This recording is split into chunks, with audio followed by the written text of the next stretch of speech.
चल आपण पाहू. चल कुठे आहे? दाखव मला भोपळा. बघ भोपळा एवढा छोटा येतो. हे एक इथं पण एक. एवढ्या भोपळ्याचा एवढा मोठा भोपळा होतो. मी कधी एवढा पण एक भोपळा बघ. खूप छान भोपळे आले गडे आपल्या वेळेला. खूप छान भोपळे आले. खरंच बोलली तू. खूप छान भोपळे आले. मी पण नव्हते पाहिले प्रिशा. आजी आपण एक भोपळा तोडायचा का? त्याची भाजी बनवायला. तोडायचा का? हा मला तोडायचं आहे. बघ असा भोपळा तोडायचा. तोडती का तू? मी तोडू? तू तोड.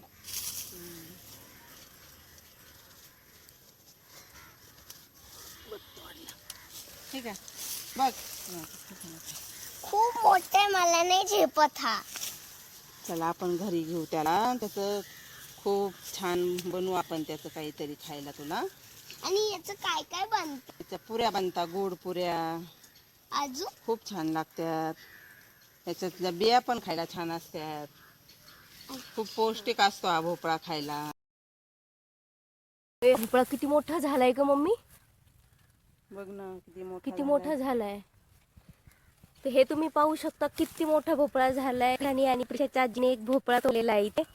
आणि भोपळ्याचा वेल खूप लांबपर्यंत पसरलेला आहे. इथे शेणखत पडतं गाया म्हशींचं. आणि हा वेल तुम्ही पाहू शकता किती मोठा वेल झालेला आहे. आणि हा पूर्ण ऑर्गेनिक आहे. म्हणजे याला कसल्याही प्रकारची फवारणी केलेली नाही किंवा रासायनिक खत वापरलेलं नाही याला. हा पूर्णपणे सेंद्रिय खतावरती आलेला आहे. लांबपर्यंत खूप लांबपर्यंत पसरलेलं आहे. तुम्ही पाहू शकता खूप मोठ्या प्रमाणात. आणि साईज हे पहा. सेंद्रिय खत त्याला असल्यामुळे साईज किती मोठी झालेली याची. खूप मोठा आहे हे पहा. म्हणजे हा भोपळा कमीत कमी 8-7 किलोचा तरी असेल.